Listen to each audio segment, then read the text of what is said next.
My name is Renee Castellano. I'm 39 years old. And 5 days after I checked into a private recovery clinic 2 towns over for a surgery I hadn't told anyone about except my sister, a nurse walked into my room holding a tablet, her hand visibly shaking, and asked me a question I will never forget for the rest of my life. "Mrs. Castellano, is there any reason your husband might have reported you missing and presumed drowned 3 days ago?"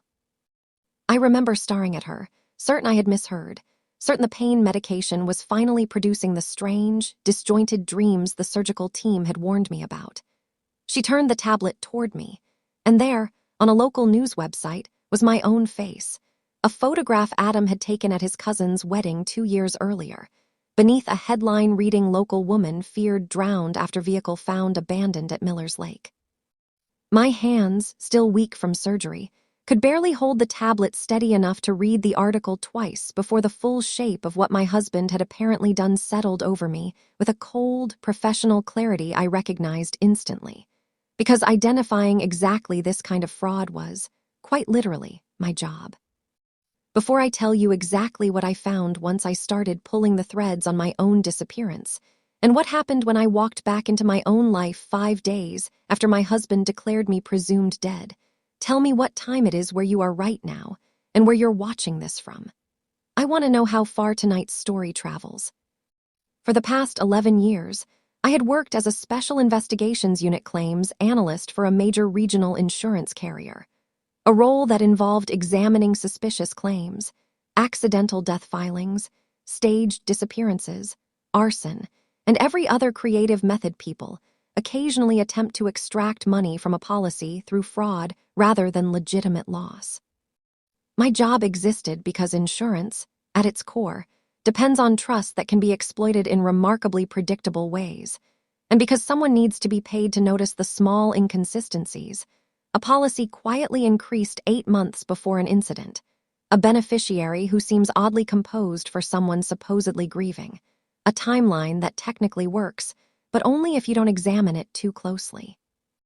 I had spent over a decade developing exactly the instincts required to unravel these patterns professionally. I did not know, checking into that recovery clinic 5 days earlier under my maiden name for reasons that had nothing to do with my husband at all, that I would soon be applying every one of those instincts to a fraud committed against my own presumed death. I had scheduled the surgery, a reconstructive procedure addressing complications from an old injury I had carried privately for years. A horseback riding accident from my 20s that had left me with chronic pain. I had finally decided, after months of research and consultation, to address surgically at a specialized clinic 2 towns over rather than at the hospital in our own community, where half the nursing staff knew Adam from his years coaching youth baseball and where privacy, frankly, was never guaranteed. I checked in under my maiden name, Renee Foster, a small, deliberate choice many patients make for exactly this kind of privacy, and informed only my sister, Lauren, who lived 4 hours away and had agreed to be my emergency contact specifically because she understood, without requiring lengthy explanation, that I wanted this particular chapter of my medical history to remain mine alone for a while. I told Adam I was attending a 5-day work conference out of state, a lie I am not proud of, but one that felt, at the time, considerably smaller than the alternative of explaining a decision I hadn't yet found the words to share even with myself. The clinic required a mandatory communication blackout for the first 5 days following this particular procedure, citing both the physical necessity of complete rest and, frankly, patient experience data, suggesting that early phone use significantly increased anxiety and slowed recovery outcomes. I surrendered my phone to the front desk upon admission, understanding I would not have access to calls, texts, or news of any kind until my discharge evaluation 5 days later. I want you to understand what this means for the story I'm about to tell you. For 5 full days, while my husband was apparently telling police, our extended family, and eventually local news outlets that I had vanished and was feared drowned, I was lying in a recovery bed 40 minutes away, medicated, healing, and entirely unaware that my own life had, according to the outside world, ended somewhere at the edge of Miller's Lake. Adam and I had been married for 9 years, and for most of that marriage, I believed, the way people generally believe about the person they've built a life with, that whatever tensions existed between us were ordinary, survivable, the normal friction of two people navigating careers, finances, and the slow accumulation of small disappointments that every marriage eventually carries. What I did not know, and would only fully understand over the following weeks, was that Adam had spent the better part of 2 years developing a gambling problem he had hidden with a thoroughness that, looking back, should have troubled me professionally far earlier than it did personally. He had lost, according to records that would later surface during the investigation, just over $190,000 through online sports betting and 2 casino accounts. Debts he had serviced initially through a home equity line of credit he'd opened without fully disclosing the purpose, then increasingly through methods that became considerably more desperate as the debt compounded beyond anything a home equity line could reasonably absorb. I think now, often, about a specific evening roughly 4 months before my surgery, when I came home early from a late case review and found Adam hunched over his laptop at the kitchen table, closing it too quickly when he heard my keys in the door, the particular guilty haste of someone caught at something they didn't want witnessed. I asked what he'd been working on. He told me he was researching fantasy football strategies for his league with his coworkers, a hobby I knew he genuinely had, and I let the moment pass without much thought, filing away only a faint, forgettable unease at how quickly he'd shut the screen. I found out much later, once investigators pulled his browser history under warrant, that the tabs open that evening had nothing to do with fantasy football at all, but included 3 separate gambling sites and a forum thread discussing how quickly online sportsbooks typically froze accounts once a customer's losses crossed certain reporting thresholds. I have spent considerable time since then wondering how many other moments like that one I simply absorbed and released without examining, trusting the explanation because questioning my own husband felt, at the time, like exactly the kind of suspicion I would never have wanted him to extend toward me. 8 months before that recovery clinic admission, Adam had asked me to review and sign what he described as a routine update to our life insurance policies, something our financial advisor had recommended given rising healthcare costs and inflation adjustments across our overall coverage. I remember signing quickly, distracted, trusting the framing he'd provided, and the fact that our actual financial advisor's name appeared on the accompanying paperwork, not realizing, until much later, that Adam had increased my policy's death benefit from $400,000 to $2 million, a change that, under normal underwriting scrutiny, should have triggered additional verification given the magnitude of the increase.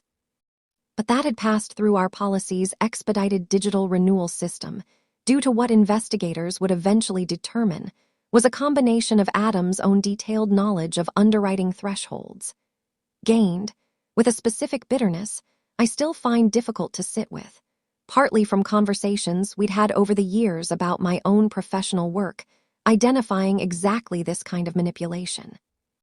The nurse who recognized me, a woman named Priscilla Adami, told me later that she had almost dismissed the resemblance entirely,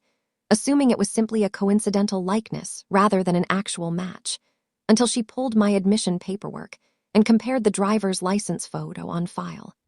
The one I had provided using my legal name, Renee Foster Castellano, required for insurance billing purposes regardless of which name I preferred to use socially during my stay. Against the photograph circulating in the news coverage, the match was unmistakable. Priscilla brought the discrepancy to the clinic's administrator immediately and within an hour. I found myself, still in a hospital gown, speaking by phone with a detective from our county sheriff's department who sounded, understandably, almost as disoriented by the conversation as I felt receiving it. I sat with that tablet in my lap for what Priscilla later told me was nearly 4 full minutes of complete silence, long enough that she began to worry, genuinely, whether the shock might trigger some kind of medical complication, given how recently I'd come out of surgery. I remember the specific, disorienting sensation of reading my own name attached to the word feared, feared drowned, feared missing, words that belonged to some other woman's tragedy, not mine, Not while I was sitting upright in a recovery bed with a water pitcher on the nightstand and a get well card from my sister propped against the lamp. I asked Priscilla, in a voice that sounded strange even to my own ears, whether she was certain this wasn't simply a case of mistaken identity. Some other Renee Castellano, whose life had genuinely gone tragically wrong somewhere near a lake I'd never visited. She showed me the article's opening paragraph a second time, my husband's name spelled correctly, our home address listed as the residence from which I'd allegedly vanished, a quote attributed directly to Adam describing his, quote, desperate hope that she's simply lost and will find her way home.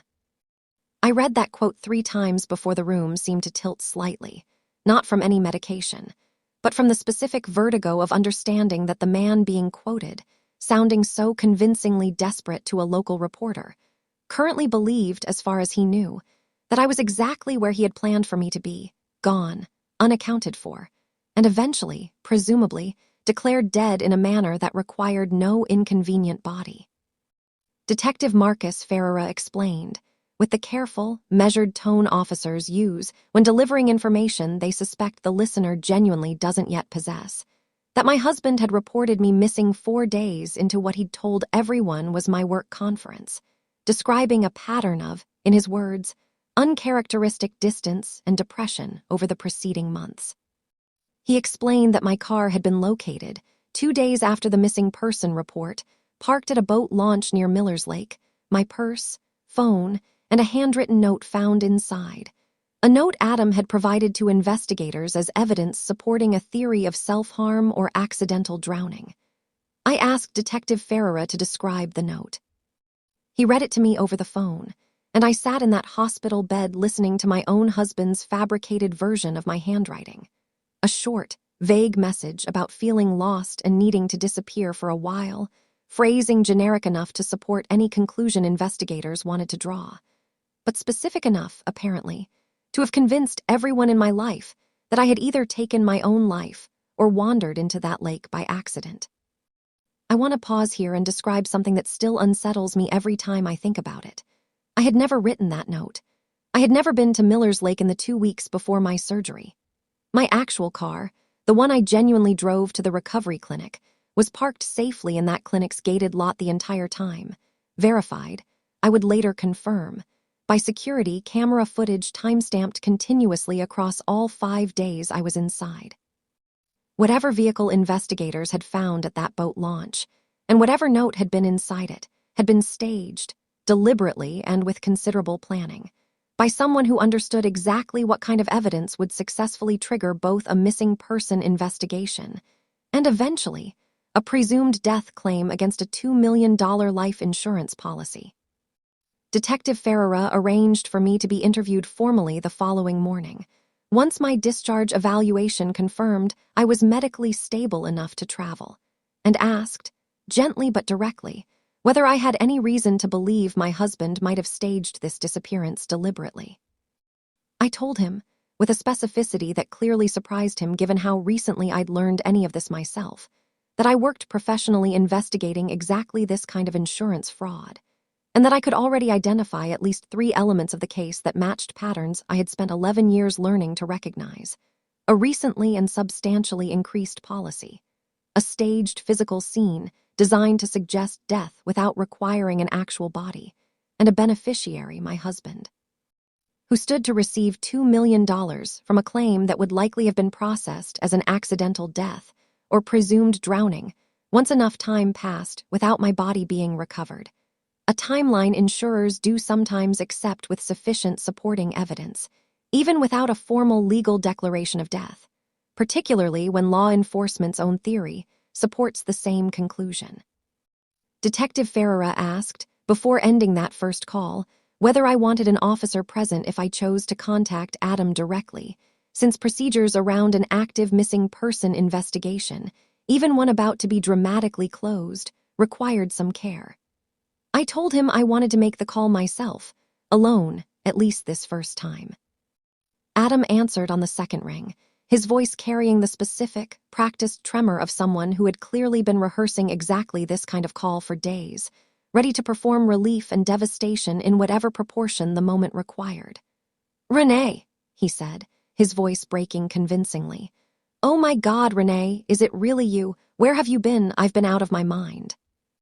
I let him continue for almost 30 seconds, the desperate questions, the relief, the promise that none of the confusion mattered now that I was safe, before I finally spoke. "Adam," I said, keeping my voice as level as I had ever managed anything in my professional life. "I need you to know that I already know about the 4 calls you made to the insurance company's claims line before you ever reported me missing." The silence that followed lasted long enough that I genuinely wondered if the call had dropped.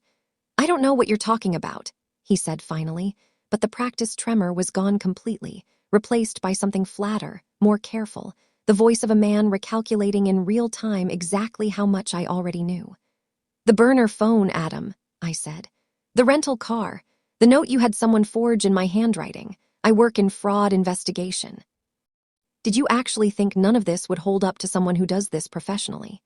He did not answer that question. He simply said, very quietly, "I need to call you back," and hung up before I could respond, a call that Detective Ferreira later confirmed had lasted exactly 90 seconds according to phone records, 90 seconds that represented, as far as I know, the last time Adam and I ever spoke without an attorney present.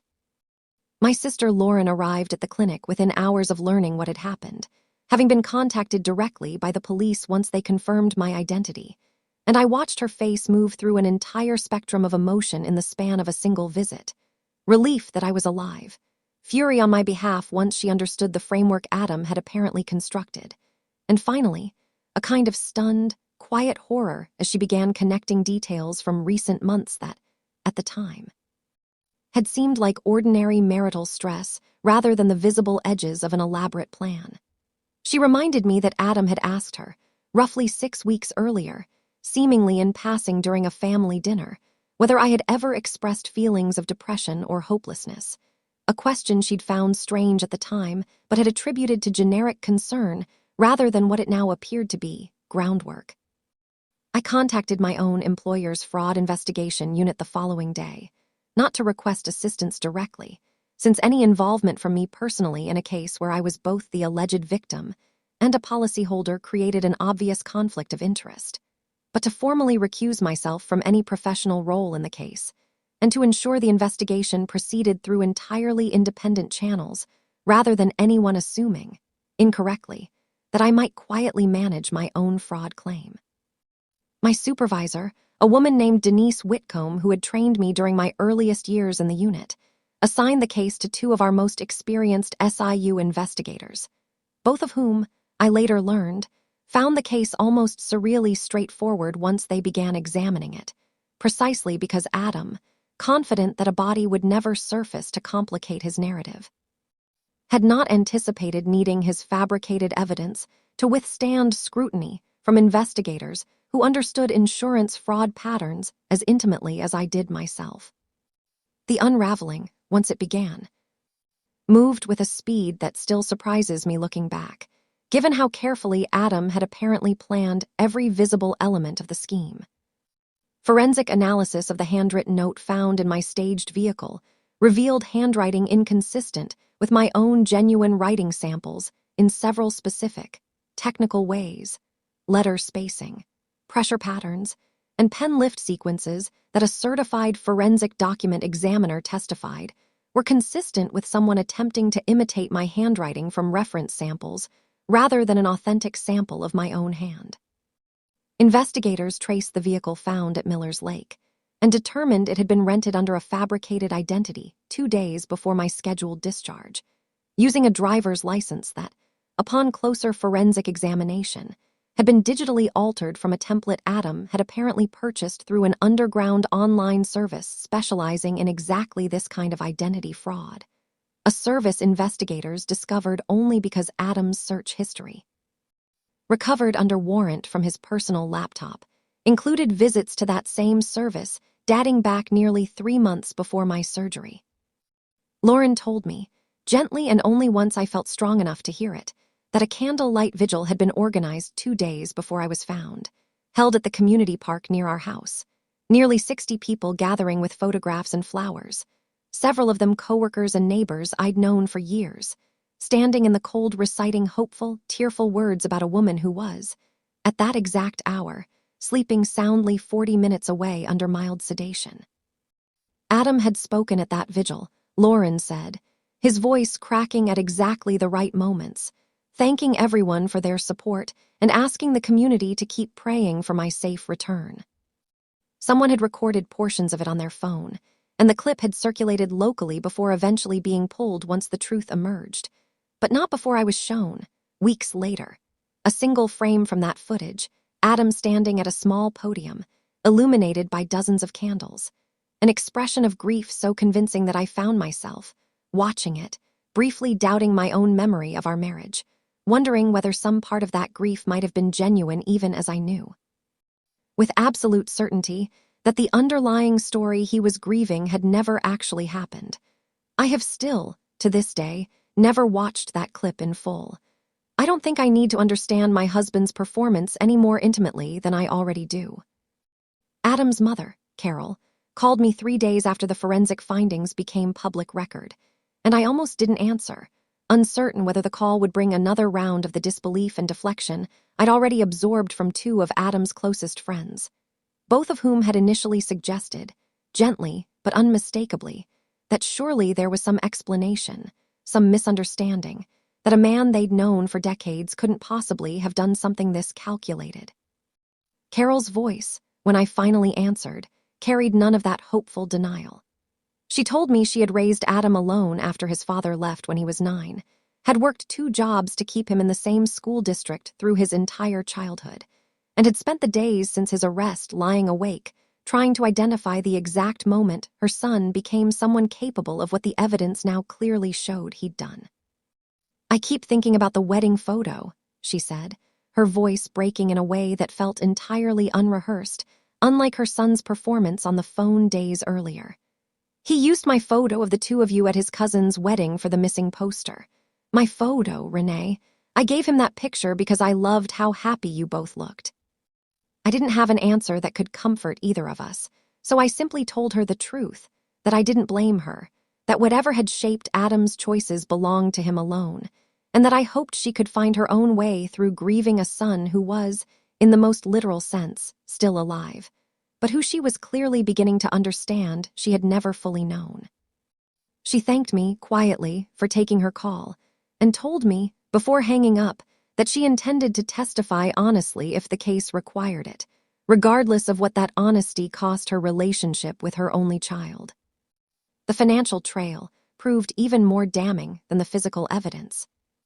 Investigators subpoenaed Adam's banking and gambling account records, confirming the $190,000 in accumulated losses, and discovered, through a forensic accountant working alongside the fraud unit,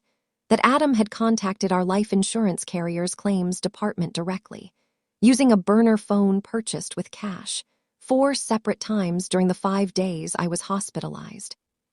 Inquiring specifically about the timeline and evidentiary requirements for processing a presumed death claim when a body was not recovered.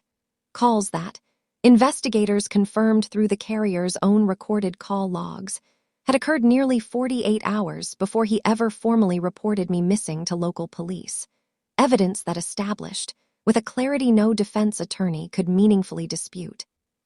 that Adam had been researching the insurance claim process before he had even initiated the missing person report that was supposedly triggering it. Denise shared the completed investigative summary with me roughly 3 weeks into the case, not as my colleague working the file, but simply as a courtesy, understanding I would eventually see most of it through the criminal proceedings anyway, and preferring I hear the full technical picture from someone who cared, how I received it rather than through a cold court filing. I read through the summary at my kitchen table late one night, and found myself, almost involuntarily, annotating it the way I annotated every case file professionally, circling the specific tells, the burner phone purchased with cash at a gas station 40 minutes from our home, chosen deliberately outside the range of our regular debit card activity, the rental identity purchased through an underground service that Denise's team discovered had actually been flagged twice before in unrelated fraud investigations, meaning Adam had unknowingly used a vendor already on law enforcement's radar. I recognized, reading through it, almost every mistake I had spent 11 years teaching newer investigators to look for. The overconfidence of someone who believes meticulous planning in one area, the physical staging, compensates for carelessness in another. The digital trail he never considered, because he'd focused so completely on making the disappearance look convincing to police and reporters, rather than to someone who would eventually examine his financial and search history with forensic precision. There was a strange, uncomfortable clarity in recognizing my own professional expertise reflected back at me through the exact case that had nearly cost me everything. The realization that the skills I had built to protect strangers from exactly this kind of fraud had, this one time, arrived a step too late to protect myself, and had only mattered, in the end, because a nurse 40 minutes away happened to look twice at a photograph on a tablet. I want to be honest about something, because I think it matters more than the procedural satisfaction of watching the case build against him. I did not experience this unraveling with any sense of triumph. I experienced it, mostly, in a state of profound, disorienting grief. The grief of understanding that the man I had shared 9 years of my life with had, at some point during our marriage, begun calculating my death as a solution to a debt he was too ashamed to admit to me directly. I kept returning, during those first difficult weeks, to a single, small, absurd detail that Adam had used a photograph from his own cousin's wedding for the missing person alert. A photograph where I was laughing at something he'd said, genuinely happy, entirely unaware that the same man standing beside me in that memory would eventually decide my staged death was worth more to him than whatever remained of our actual life together. Adam was arrested 6 weeks after I walked out of that recovery clinic, charged with insurance fraud, filing a false police report, identity theft related to the fabricated rental documentation, and forgery connected to both the handwritten note and, once investigators pulled the original policy increase paperwork for closer examination, my own signature on the $2 million coverage increase 8 months earlier, which forensic analysis confirmed had, in fact, been forged rather than genuinely signed by me, meaning I had never actually knowingly agreed to the increased coverage at all, a detail that added its own separate, specific horror to everything else I was already processing. His attorney attempted, during preliminary proceedings, to characterize the entire scheme as a moment of profound personal crisis rather than premeditated fraud, citing the gambling debt and what the defense described as a desperate, poorly considered decision made under extreme financial pressure. The prosecutor, presenting the burner phone call logs establishing Adam had researched the insurance claim process before reporting me missing,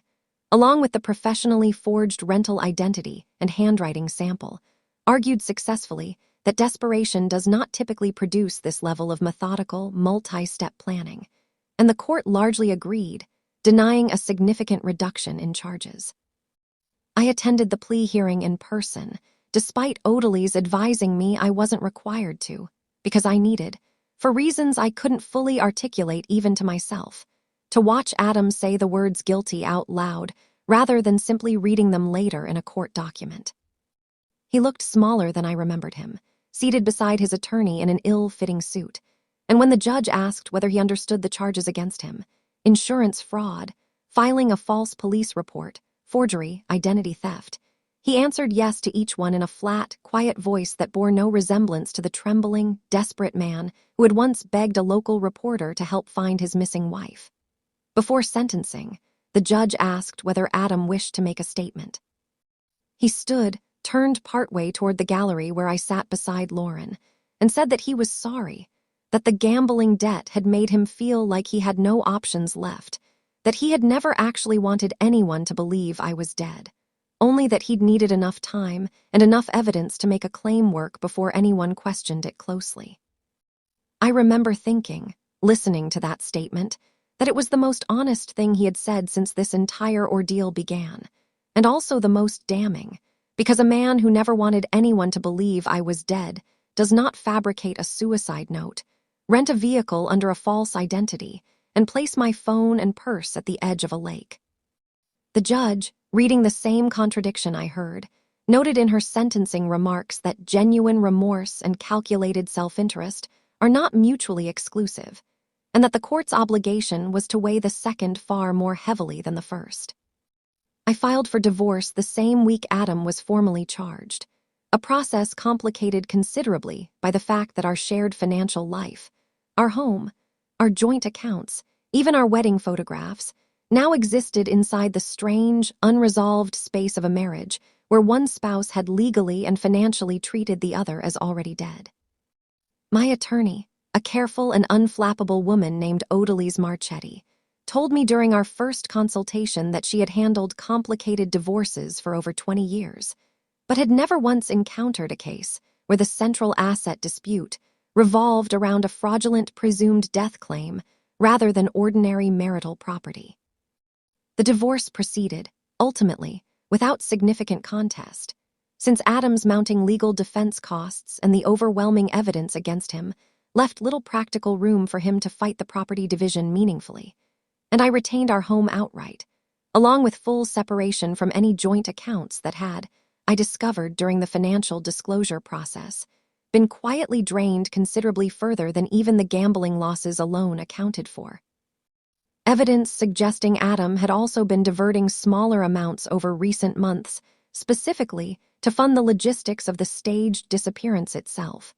The rental vehicle, the falsified identity documents, expenses he had apparently paid for using money that, technically, belonged equally to both of us. The insurance claim itself, of course, was never paid, both because I remained very much alive and because the fraud investigation established grounds to void the improperly obtained coverage increase entirely,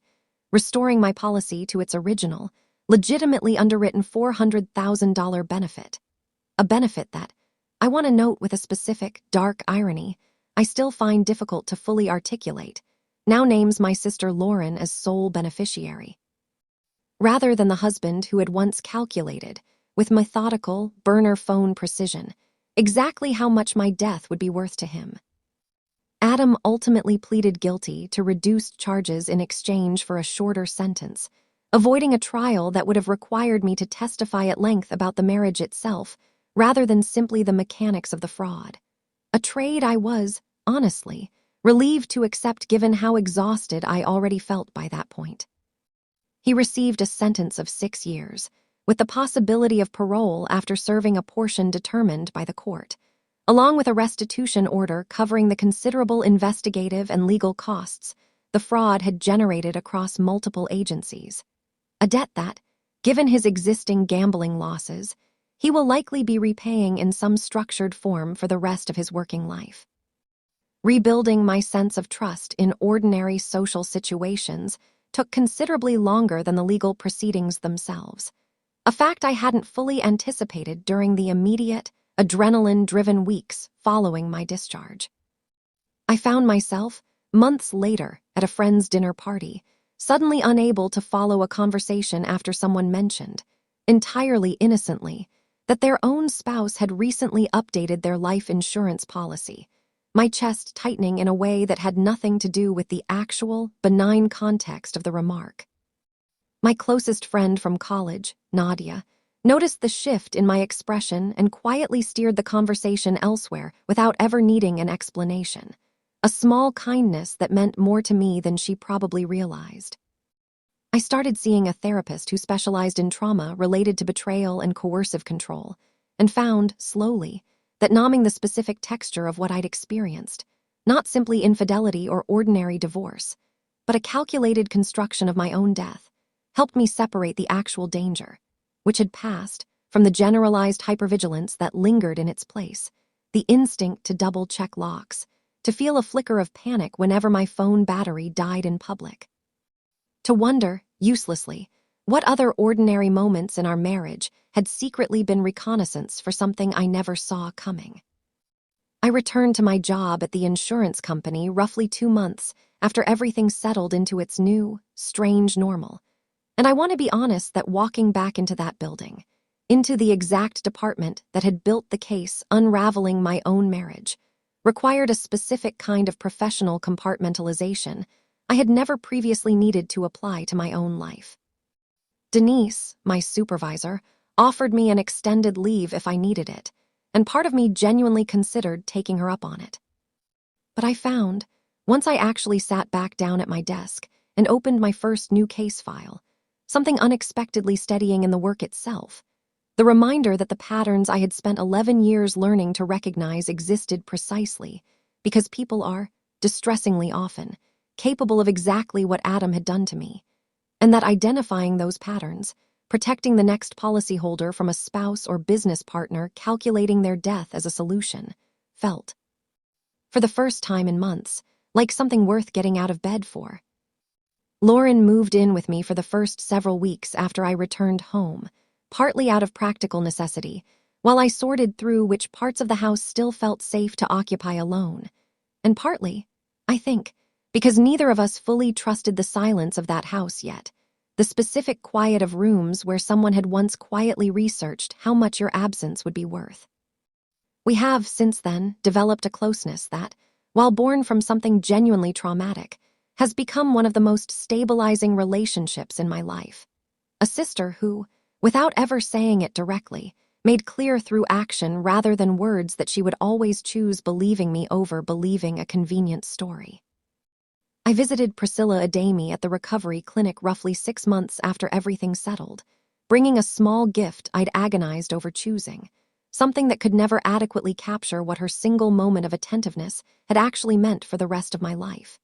She seemed almost embarrassed by my gratitude, telling me she had simply done what any careful nurse should do: verify identity thoroughly, trust an instinct when something doesn't quite align.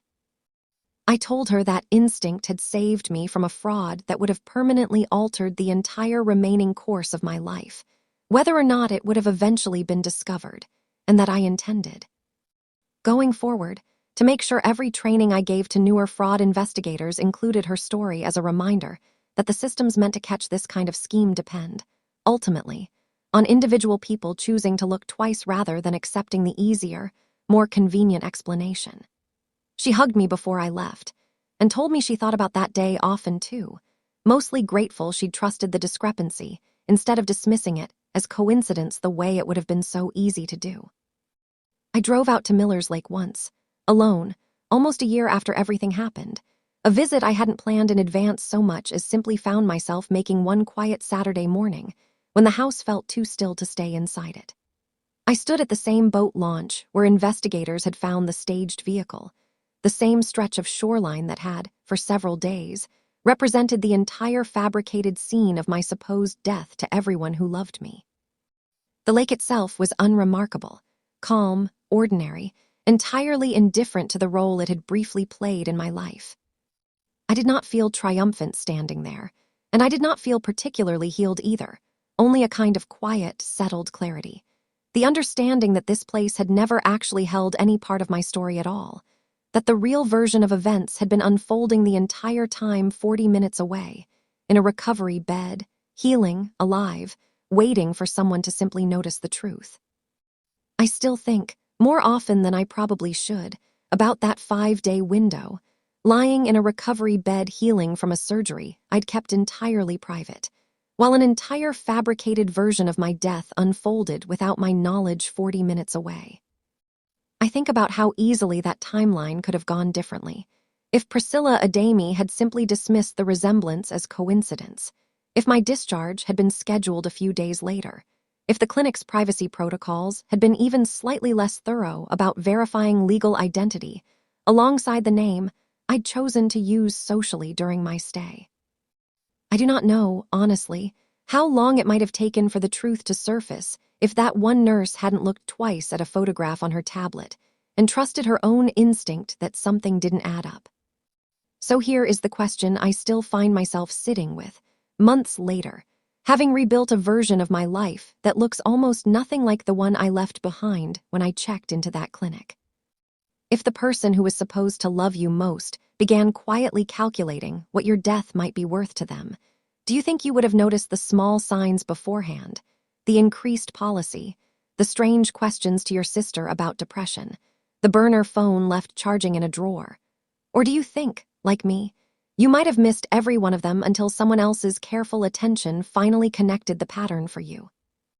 I would love to hear whether you think you'd have caught it sooner, or whether you understand exactly how invisible this kind of calculation can be from inside a marriage you still believed, right up until the moment it ended, was simply ordinary. Share your thoughts in the comments, because someone reading them tonight might need permission to trust the quiet, nagging feeling that something in their own life doesn't quite add up. This video is a fictional story created for entertainment, education, and reflection. All names, characters, and events are fictional. Thank you for staying with this story until the end. If you enjoy dark, satisfying stories about survival, quiet strength, and the truth that eventually finds its way to daylight, subscribe to Sweet Vindication, and we'll see you in the next one.